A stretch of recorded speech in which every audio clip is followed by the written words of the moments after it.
Hi there. I want to do a review on my 2005 Infiniti G35, which I've owned for 10 years now. This would be the double den that I installed. I'm able to watch, with a 12-volt relay, I'm able to watch movies while the car is moving. I also installed passport radar detector, which I put down in here in the ashtray. Let's do a little review here. The receiver's in the ashtray. The actual unit itself is down here in the front bumper.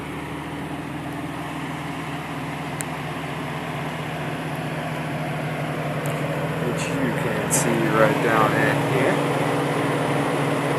And I mean, it was $700 for this radar detector, but it was worth every penny because it works fantastically.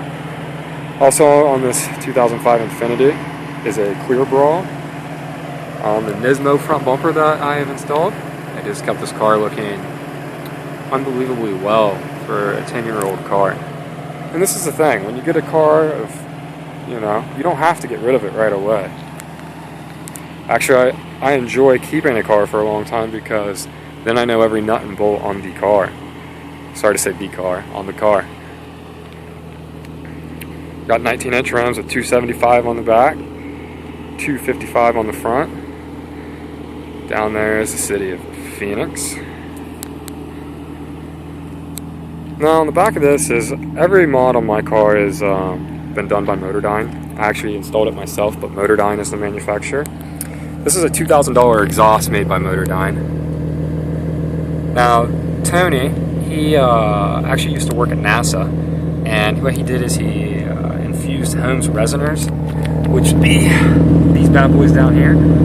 They were used to help balance rockets, so he infused rocket science technology in these Helmholtz resonators and used it to control the pulse wave. The pulse wave as it comes out, and it also helps these little canisters, as you can see right here. These canisters build pressure in them, and they also use scavenging to create a unique sound. As you look back here, this is my Nismo diff cover that I installed. The fins on it are like a computer heat sink. It basically helps dissipate the heat and keep it a lot cooler. Also, if you look up in here, I installed a white line bushing for the rear diff while I was at it, because the stock one has oil in it, and actually when it busts, it squirts everywhere and you can see it. It's quite obvious. This exhaust is by far the best ever. It has ART pipes with it, which are just give it this unique sound. Maybe step back.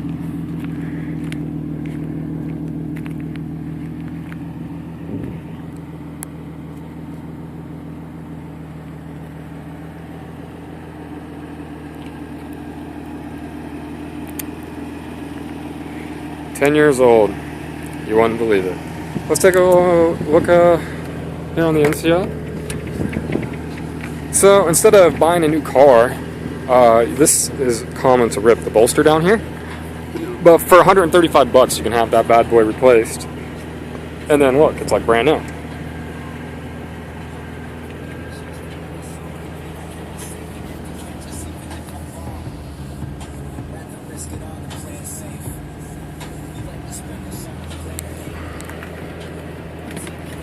This is the rear. Just perfect condition. Couldn't be happier. Let's take a little look under the hood. Actually, before that, let's hear the exhaust.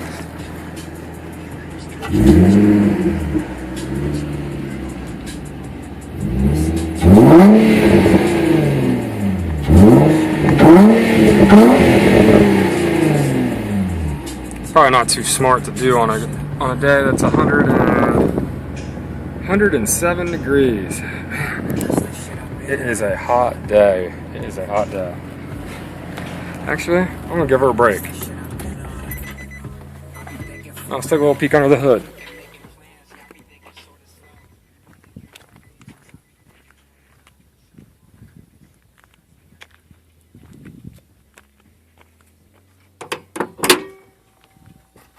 Bear with me here.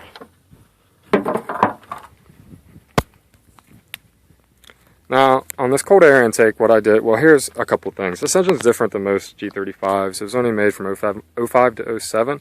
This is a rev-up motor. And how you could tell is it has an additional exhaust cam added onto the motor, which gave it from the factory 300 horsepower.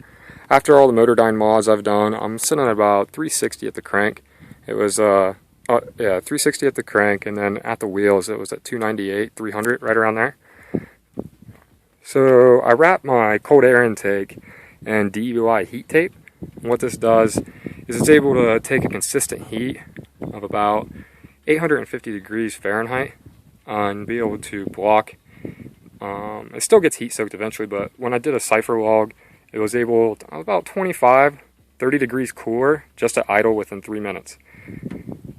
And also, to help with that, I installed this down here, if you can see it. Put like a little heat funnel. So even though it goes down in here into the bumper, as you can see. Yeah, clear brawl is a must.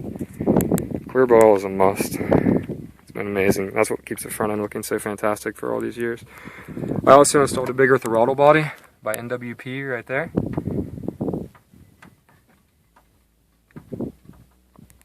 Definitely helps a little bit, but not too much. I mean, that was probably, out of all my mods, and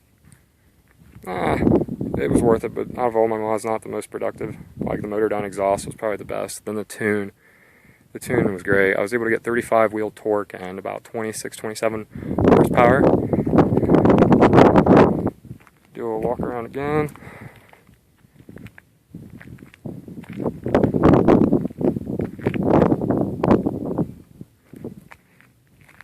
$10 old, guys. So to keep a car, you want it to last 10 years, right? I mean, this car's going to last way more than 10 years. It's probably going to last 20, 25 years. Cars will outlast humans if they're well taken care of. Main thing you need to do is this. The differential. No one ever thinks to change the fluid in this bad boy. Change it, you never ever have to worry about it again. I'm sitting at 134,000 miles. Car's like brand new. Transmission oil, we change it every 30,000 miles. Every 30,000 miles it should be changed. And I haven't had a problem with my transmission. I have one clutch replaced in it, and this clutch has been fantastic. It's the Infiniti clutch, stage 1. So far I've put about 80,000 miles on it, and it's still strong. I'm on it every day. So after transmission fluid changed, after you got the rear diff changed, the engine oil, change it every 4 to 5, but you still, as the motor gets older, you keep an eye on the diff oil, or keep an eye on the engine oil. It can, if you're hard on it, it'll go through oil quickly. Not quickly, just like anything. I looked up a Lamborghini. Lamborghini, for every 1,000 miles, they recommend you put a quart of oil in it. So it must be Lamborghini owners go hard on their car. Just like if you go hard on your car, she's going to consume a little oil. It's nothing to be really worried about.